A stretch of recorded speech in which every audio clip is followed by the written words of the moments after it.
Shalom Bapak Ibu sekalian yang terkasih dalam Kristus Yesus. Kita bertemu lagi di pemuritan hari ini Rabu 1 Juli 2020. Wow, kita sudah ada persis di pertengahan tahun 2020. Sudah menyelesaikan satu semester pertama dan ini memasuki satu semester yang baru. Saudara, mari kita siapkan hati dan pikiran kita. Mari kita satu dalam doa. Bapa yang baik, terima kasih karena sepanjang hari ini Engkau sudah memberkati kami. Dan di akhir hari ini sebelum kami beristirahat Tuhan, kami rindu untuk mendengarkan firman Tuhan, diajar oleh firman Tuhan. Dan karena Tuhan mengatakan bahwa manusia tidak hidup dari roti saja, berarti kami tidak hidup hanya dari apa yang kami kerjakan sehari-hari saja, tetapi manusia hidup dari setiap firman yang keluar dari mulut Allah. Dan karena itu hidup kami pun tergantung dari seberapa banyak makanan rohani yang kami konsumsi hari lepas hari. Malam hari ini kami sungguh butuh untuk dikuatkan kembali melalui firman. Mohon Engkau sendiri yang menyampaikan isi hatimu kepada semua anak-anakmu di tempat ini. Di dalam nama Tuhan Yesus kami berdoa, kami bersyukur. Amin. Nah, saudaraku, malam hari ini saya ingin mengajak saudara untuk mempelajari satu hal mendasar dalam kehidupan yang seringkali kita lupa karena kesibukan kita. Waktu hari Senin yang lalu, saya sempat mengajak saudara semua yang ikut morning prayer untuk berhenti sejenak dan merenungkan. Sebenarnya untuk apa sih segala jerih lelah, jerih payah, kerja keras, perjuangan yang kita lakukan hari lepas hari, minggu demi minggu, bahkan ini sekarang sudah di tahun 2020, di tengah segala tantangan kita terus bekerja keras. Sebenarnya apa yang ingin kita raih? Apa yang ingin kita capai? Satu hal yang menjadi impian semua manusia adalah mengalami kebahagiaan. Pertanyaannya, am I happy? Are you happy now? Kebahagiaan itu ukurannya suka berbeda-beda ya antara manusia yang satu dengan yang lain, karena kadang-kadang tergantung juga dari pengalaman hidupnya. Ada orang yang mengatakan bahwa saya akan bahagia kalau saya punya harta, saya punya rumah besar, saya punya mobil-mobil yang bagus, karena mungkin dulu waktu kecil dia hidup sangat kekurangan. Jadi dia berpikir kalau saya punya harta yang banyak itu akan membuat saya bahagia. Ada orang yang berpikir dan mengejar kehormatan, jabatan, dan ya semua hal yang mendatangkan penghargaan kepada dirinya, dan merasa bahwa itu adalah sumber kebahagiaannya karena mungkin dulu dia pernah dibully, dulu dia nggak dihargai gitu. Jadi kalau dia memperoleh dan mencapai satu posisi tertentu yang dihormati masyarakat atau orang banyak, itu buat dia adalah sumber kebahagiaan. Tapi ada orang juga yang berpikir bahwa buat saya kebahagiaan adalah kalau orang yang saya cintai, orang yang saya kasihi itu memberikan seluruh perhatiannya dan menyediakan banyak waktunya bersama dengan saya. Mungkin dia adalah seorang yang lahir dari keluarga kaya, segala sesuatunya cukup bagi dia, tetapi dia jarang ketemu dengan orang tuanya, dia jarang merasakan kasih sayang orang tuanya, dia gak punya waktu bersama dengan orang tuanya. Jadi mengenai kebahagiaan, mengenai ukuran kebahagiaan itu kadang-kadang berbeda satu dengan yang lain. Dan ternyata saudaraku, pandemi ini justru mengikis banyak hal yang tadinya bisa membuat kita bahagia. Yang tadinya ada teman-teman yang sering kumpul, ngopi bareng, ngobrol, itu bikin bahagia, bikin senang gitu. Itu sekarang udah gak bisa lagi. Orang yang tadinya bahagia kalau nonton, apalagi filmnya, film baru itu udah langsung nonton, itu dia bahagia. Sekarang gak bisa lagi. Orang yang tadinya bahagia kalau dia bisa traveling, kalau dia bisa keluar negeri, kalau dia bisa menikmati tempat-tempat yang indah di luar negeri, sekarang nggak bisa lagi. Kita mau naik kereta aja harus urus surat inilah, harus surat itulah, nggak bisa kemana-mana gitu ya. Dan ada banyak hal lagi yang tadinya bahagia karena karena bisa kerja keras gitu ya, karena workaholic.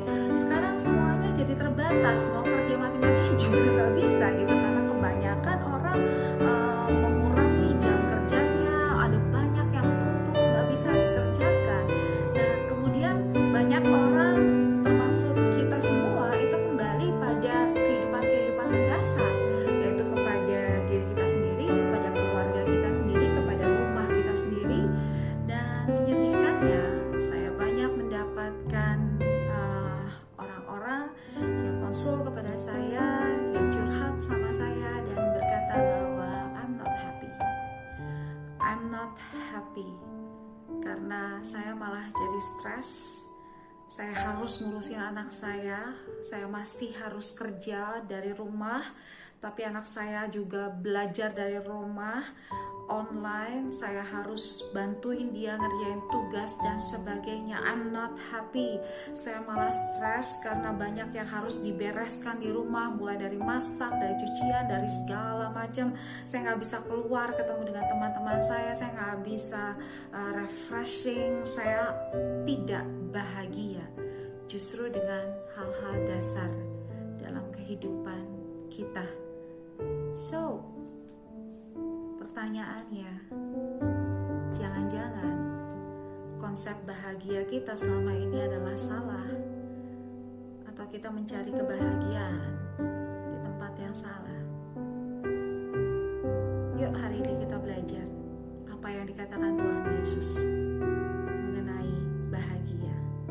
Saudaraku, ketika Tuhan Yesus memulai pelayanannya, setelah dia dibaptis di Sungai Yordan oleh Yohanes Pembaptis, dan kemudian dia dibawa oleh Roh Kudus ke padang gurun untuk dicobai selama 40 hari 40 malam.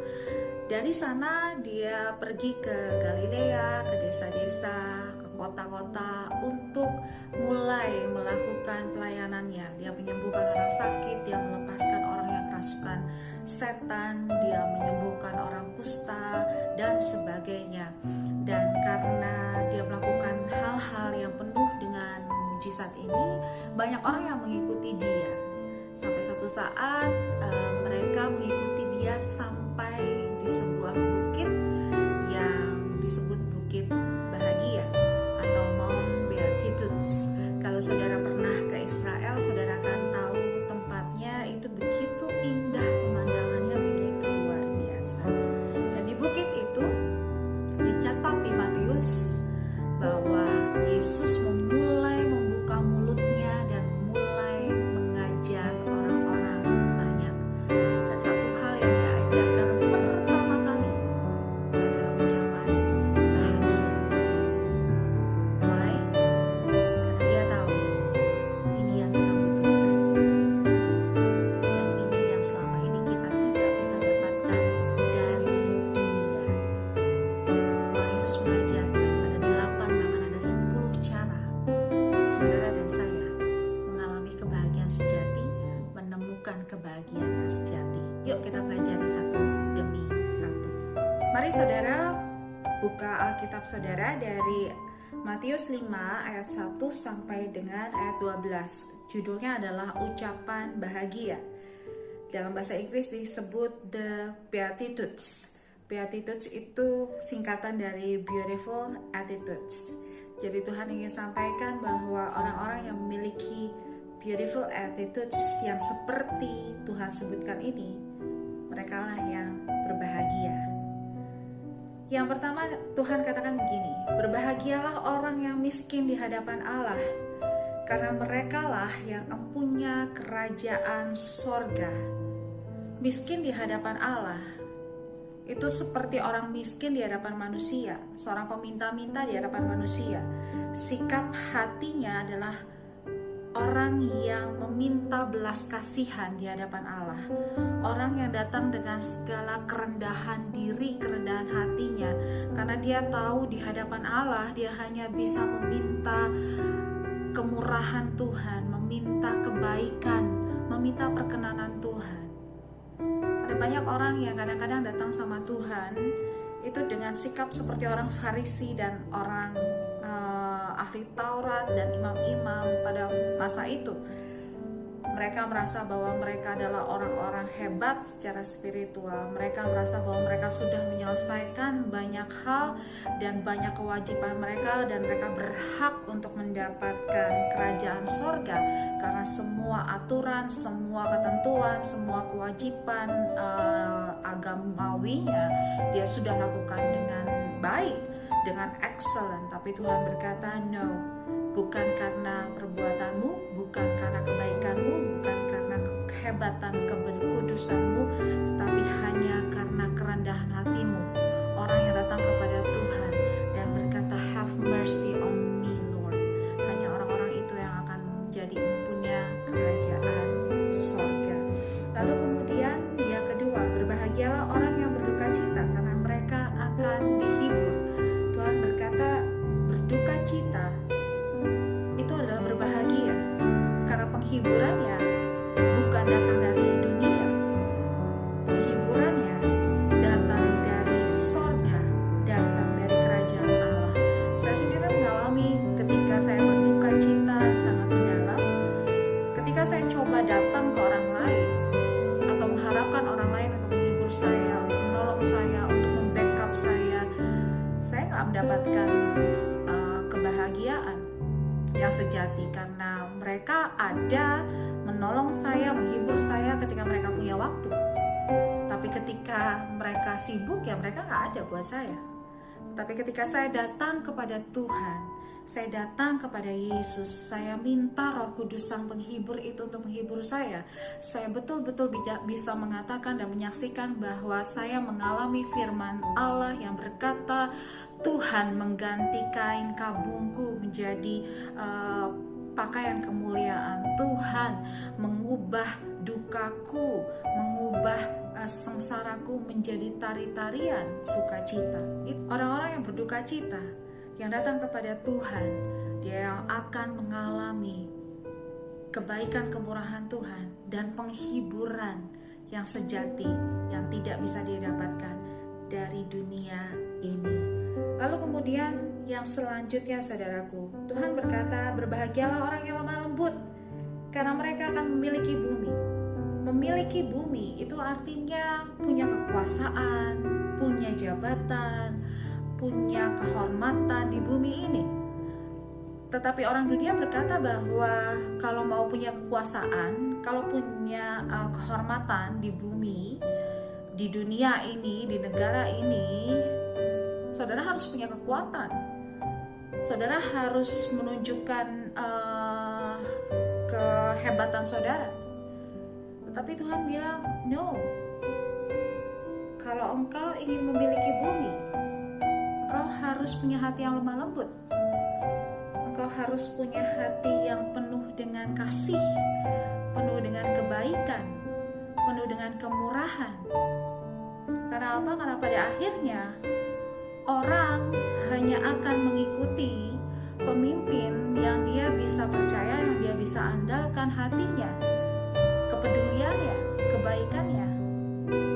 Karena dimanapun juga orang akhirnya memilih pemimpin dan penguasa yang lemah lembut. Tidak ada orang yang mau memilih pemimpin dan penguasa yang jahat, yang keras hati. Karena mereka, masyarakat tahu, mereka akan susah kalau dipimpin oleh orang-orang yang seperti ini. Jadi justru kalau engkau mencari kekuasaan, Tuhan bilang, lemah lembutlah, dan engkau akan berbahagia dengan memiliki bumi. Lalu kemudian, berbahagialah orang yang lapar dan haus akan kebenaran, karena mereka akan dipuaskan. Saudaraku, ada banyak orang yang sekarang merasa bahwa keadilan, kebenaran bagi orang lain itu adalah urusan mereka sendiri, bukan urusan kita. Tapi saudara, kita harus melihat kebenarannya bahwa orang yang haus dan lapar akan kebenaran, memperjuangkan keadilan bagi orang lain, bagi orang-orang di sekitarnya, justru akan dipuaskan oleh Tuhan. Karena apa? Karena atas hidupnya sendiri Tuhan akan menegakkan kebenaran, akan menegakkan keadilan dari kemurahan Tuhan, dari kebaikan Tuhan. Tuhan sendiri akan memastikan keadilan ada di dalam hidupnya. Dari mana? Dari kita sendiri yang mulai memperjuangkan kebenaran, memperjuangkan keadilan untuk orang-orang di sekitar kita. Lalu kemudian, berbahagialah orang yang murah hatinya, karena akan beroleh kemurahan. Orang yang murah hati, orang yang senang berbagi, orang yang senang memberi, orang yang senang menjadi saluran berkat. Itu prinsipnya seperti ini, saudaraku. Seperti sungai yang mengalirkan air kepada sawah, ladang, kebun-kebun di sekitarnya. Dia mendapatkan asupan air dari pegunungan, dari mata air di sana. Dan ketika dia mengalirkan, dia dengan sukacita memberikan airnya dan orang-orang menikmati airnya. Orang-orang yang murah hati seperti ini, Tuhan bilang, dia akan mendapatkan kemurahan. Apakah dari ladang-ladang, dari kebun, dari sumur-sumur di sekelilingnya dia akan mendapatkan airnya kembali? No. Tetapi kemurahan yang sudah dia berikan itu diperhitungkan Tuhan, dan Tuhan memastikan aliran airnya akan terus deras, terus mencukupi seberapa banyak kemurahan yang dia lakukan kepada orang-orang di sekelilingnya. Jadi saudara, kalau orang murah hati, jangan engkau berharap orang yang kau lakukan kebaikan, orang yang kau beri, orang yang kau berkati, dari sana engkau akan mendapatkan berkatmu kembali. No, tetapi dari Tuhanlah yang adalah sumber mata air kehidupan, itu yang akan terus mengalirkan air, sehingga engkau terus akan menjadi saluran berkat yang tidak pernah kering. Orang-orang seperti ini disebut Tuhan berbahagia. Selanjutnya saudaraku, berbahagialah orang yang suci hatinya, karena mereka akan melihat Allah. Melihat Allah itu artinya melihat kemuliaan, kehebatan, kedahsyatan Tuhan, melihat bagaimana Allah berperkara dalam kehidupannya, melihat bagaimana Allah yang melakukan perkara-perkara ajaib, mujizat-mujizat dalam kehidupannya. Dia melihat Allah dalam kehidupannya. Tetapi kuncinya adalah yang hatinya suci. Hatinya suci dalam bahasa Inggris pure in his heart. Dia nggak punya bayang-bayang hitam dalam hatinya. Dia nggak punya motivasi-motivasi tersembunyi. Dia nggak punya visi-visi tertentu yang dia sembunyikan. Dia betul-betul pure. Apa yang keluar dari hatinya, itulah yang keluar dari mulutnya. Apa yang dia lakukan di luar, itu yang ada di dalam pikirannya, itu yang ada di dalam hatinya. He is what he is inside and outside. Orang-orang yang seperti ini, orang-orang yang tulus dan suci hatinya, dia akan melihat kebesaran Allah. Selanjutnya saudaraku, dikatakan berbahagialah orang yang membawa damai, karena mereka akan disebut anak-anak Allah. Kita disebut anak-anak Allah bukan hanya karena secara KTP kita adalah pengikut Kristus, tetapi ketika keberadaan kita itu merepresentasikan Allah dengan benar. Di mana kita berada ada damai sejahtera, bukannya di mana kita berada itu malah ada percekcokan, malah ngajak berantem orang kayak gitu. Dan malah perkataan kita itu menyakiti orang, membuat orang jadi marah gitu. Ada banyak orang yang mungkin gak senang dengan perkataan kita, tapi gak bisa marah di depan kita, tapi di belakang kita dia bersungut-sungut, jangan-jangan di belakang kita malah mengutuk. Tetapi Tuhan berkata orang-orang yang membawa damai, yang perkataannya membawa damai, yang sikapnya membawa damai, yang kasihnya membawa damai, yang cara dia menghargai orang, cara dia memperlakukan orang, itu mendatangkan damai sejahtera di lingkungannya. Itulah orang-orang yang berbahagia, karena mereka lah yang akan disebut anak-anak Allah. Dan bagian yang terakhir dari ucapan bahagia ini di ayat 10, 11, dan 12 berkata demikian: berbahagialah orang yang dianiaya oleh sebab kebenaran, karena mereka lah yang mempunyai kerajaan sorga. Berbahagialah kamu jika karena aku kamu dicela dan dianiaya, dan kepadamu difitnahkan segala yang jahat, bersukacitalah dan bergembiralah, karena upahmu besar di sorga. Sebab demikian juga telah dianiaya nabi-nabi yang sebelum kamu. Saudaraku, di akhir dari ucapan bahagia ini, kita mengerti bahwa kebahagiaan yang sejati itu bukan mengenai kebahagiaan dunia ini, tetapi justru kebahagiaan di kehidupan yang kekal, kebahagiaan di mana kita mempertahankan iman, kita mempertahankan kepercayaan kita kepada Tuhan Yesus, satu-satunya juru selamat dunia ini. Tidak peduli apakah kita diejek orang, dianiaya orang jadi nggak mau kerja sama kita karena tahu kita adalah pengikut Kristus. Orang jadi nggak mau kasih proyek sama kita karena kita adalah pengikut Kristus. Kita tidak peduli dengan hal-hal dan kerugian duniawi itu, karena kita tahu bahwa upah kita karena mempertahankan Yesus dalam hidup kita akan kita terima ketika kita kembali dan nanti tinggal dalam kekekalan bersama dengan Yesus di surga. Saudaraku, hari ini kita sudah belajar bahwa kebahagiaan sejati yang Tuhan Yesus bagikan dan ajarkan kepada kita bukan berasal dari luar, bukan dari pencapaian kita, bukan dari apa yang kita miliki, bukan dari apa yang kita punya, bukan segala sesuatu yang dari dunia ini, tapi kebahagiaan sejati adalah apa yang ada di dalam diri kita, apa yang keluar dari dalam hati kita. Kebahagiaan sejati adalah siapa kita sebenarnya di hadapan Tuhan dan di hadapan manusia. Nah, saudara, saya tahu bahwa tidak mudah untuk mengerti firman ini, tetapi Roh Kudus adalah pengajar yang sejati. Kalau saudara mencari kebahagiaan dan saudara sekarang menemukan bahwa kebahagiaan bukan segala sesuatu yang dari dunia, tetapi saudara juga belum terlalu mengerti apa yang Tuhan Yesus maksudkan di sini, datang pada Roh Kudus dan minta Roh Kudus untuk mengajarkan hari lepas hari, supaya aku tidak lagi mencari kebahagiaan di tempat yang salah, mengerti kebahagiaan dengan sesuatu pengertian yang salah, tetapi sungguh-sungguh dalam hidup ini dan bahkan sampai hidup di kekekalan, aku bisa mendapatkan kebahagiaan yang sungguh-sungguh, yang tidak bisa diambil daripadaku, bagian yang tidak akan pernah bisa dilepaskan dari kehidupanku.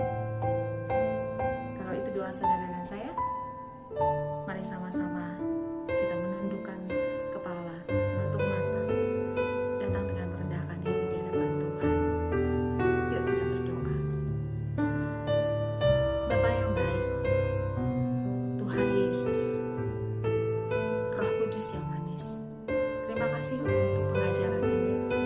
Kami tahu menjadi murid tidaklah mudah, karena menjadi murid itu berarti belajar sesuatu, lalu mengerjakan tugas-tugas dan bagiannya, dan bahkan akan menghadapi ujian demi ujian. Kami tahu menjadi murid adalah apa yang Tuhan mau kami lakukan, bukan sekedar menjadi penggemar, bukan sekedar menjadi followers Tuhan, bukan sekedar pengikut dan senang mendengarkan firman yang nyaman di telinga, tapi menjadi murid adalah belajar menjadi seperti Kristus sendiri. Bapak, hari ini kami belajar beautiful attitudes yang Tuhan ajarkan kepada kami, dan dari beautiful attitudes ini, the true happiness will happen in our life. Tetapi kami tidak punya kemampuan, kekuatan. Oleh karena itu saat ini kami mohon Roh Kudus memberikan kami pengertian yang lebih dalam, sehingga sungguh Tuhan, kehidupan kami adalah kehidupan yang dipenuhi kebahagiaan, bukan karena apa yang kami dapatkan dari dunia, tetapi sungguh karena kami menjadi seperti yang Tuhan inginkan. Terima kasih untuk pemuritan malam hari ini Tuhan. Kami mohon supaya hari demi hari pemuritan ini terus membuat kami bertumbuh di dalam iman, dan kami menjadi dewasa di dalam rohani kami. Terima kasih Bapa yang baik, di dalam nama Tuhan Yesus kami berdoa dan kami bersyukur. Amin. Mari saudaraku, kita menutup pemuritan malam hari ini dengan doa yang Tuhan ajarkan kepada kita. Bapa kami di dalam surga, dikuduskanlah namamu, datanglah kerajaanmu. Jadilah kehendak-Mu di bumi seperti di surga. Berikanlah kami pada hari ini makanan kami yang secukupnya, dan ampunilah kami akan kesalahan kami seperti kami juga mengampuni orang yang bersalah kepada kami. Dan jangan biarkan kami masuk dalam pencobaan, tetapi lepaskanlah kami daripada yang jahat, karena Engkau Allah yang punya kerajaan dan kuasa dan kemuliaan sampai selama-lamanya. Mari arahkan hatimu dan terima berkat yang terbaik dari Tuhan Yesus. Tuhan memberkati engkau dan melindungi engkau. Tuhan menyinari engkau dengan wajahnya dan memberi engkau kasih karunia. Tuhan Yesus menghadapkan wajahnya kepadamu dan memberi engkau damai sejahtera. Kembalilah dalam kehidupanmu dan percayalah kemanapun kau melangkah, kau disertai berkat yang terbaik dari Bapa di sorga, cinta, kasih, dan pengampunan dari Tuhan Yesus, pengajaran, penghiburan dari Roh Kudus akan menyertai engkau mulai dari malam hari ini sampai Maranatha, bahkan sampai selama-lamanya. Yang sudah diberkati sama-sama katakan amin, amin, amin. Selamat malam, selamat beristirahat, dan terus maju dalam Tuhan. Tuhan Yesus memberkati.